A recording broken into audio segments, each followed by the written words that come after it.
Salut! Ce soir, je vous explique pourquoi je prends un peu de distance avec le monde de bushcraft. Alors, c'est pas nouveau, hein, ça fait 10 grosses années que c'est le cas. Le bushcraft, c'est mes premiers amours. C'est par cette voie que j'ai découvert le monde de la préparation. Comme tout bon gamin dans ma région, j'ai passé ma jeunesse à construire des cabanes dans les bois. En grandissant, tu deviens un peu plus curieux, tu trouves un bouquin sur les nœuds en brocante, tu tends des trucs, tu essaies une nouvelle façon d'allumer ton feu. Et puis, arriva Internet.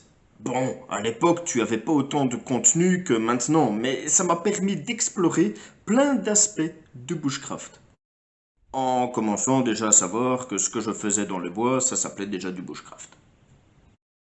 À force d'explorer cet univers, je suis atterri sur le blog Olduvai, une référence dans le genre, je vous le conseille, où j'ai découvert un univers pas si étranger pour moi, la prévoyance.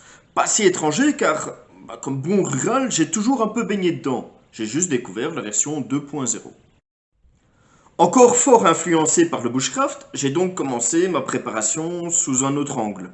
Le but n'étant plus simplement de performer lors de mes sorties cabanes, mais bien de me préparer une vie pleine de défis et de difficultés.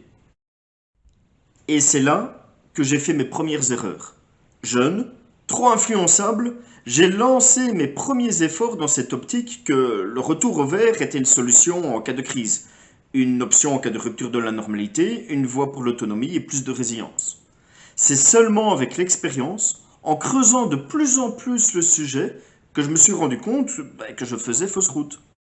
Dormir dehors à la belle étoile, c'est fun, le temps d'un week-end, entre copains, à se griller des viandes. Mais c'est beaucoup moins marrant en plein hiver, plusieurs jours et en étant trempé et crevé. Savoir manger des trucs sauvages, c'est cool. Mais en mauvaise saison et quand il faut tenir plusieurs jours, ça devient très vite limite. Alors, je ne dis pas que c'est impossible, certains y arrivent et même très bien. Mais c'est clairement une mauvaise voie pour beaucoup de monde dans le cadre de la préparation, moi le premier. C'est à ce moment-là que j'ai pris de la distance avec le bushcraft, donc il y a plus ou moins 15 ans, dans le cadre de ma préparation.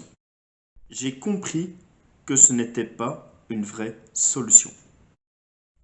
Alors le divorce, il n'a jamais été signé, hein. J'intègre toujours les techniques de bushcraft dans ma préparation. Je prends toujours autant de plaisir de me retrouver dans la verte, de créer des choses, d'expérimenter.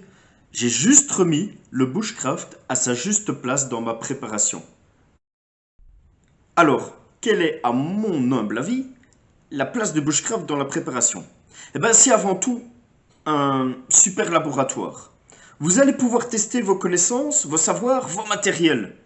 Je sais réguler ma température correctement, car j'ai fait et je fais encore du bushcraft. La gestion de l'eau, inspirée par le bushcraft. Le sens de l'orientation, développé par le bushcraft. Ce qui fonctionne dans les bois, généralement fonctionnera dans votre base. L'inverse n'est pas du tout vrai. Et puis, il y a ce plaisir, cette expérience personnelle, ce retour des choses simples, vraies, vitales. Le bushcraft, c'est mes premiers amours et ça le restera. Mais trop souvent, je vois l'importance qu'il a pris dans le monde de la préparation. Et c'est bien souvent en erreur, je suis passé par là. Regardez les sacs d'évacuation, combien collent vraiment à une solution réaliste, rentable et viable sur plusieurs jours. J'espère que cette vidéo sera chez vous source de réflexion et qu'elle vous permettra d'affiner vos préparations. N'hésitez pas à vous abonner et surtout préparez-vous.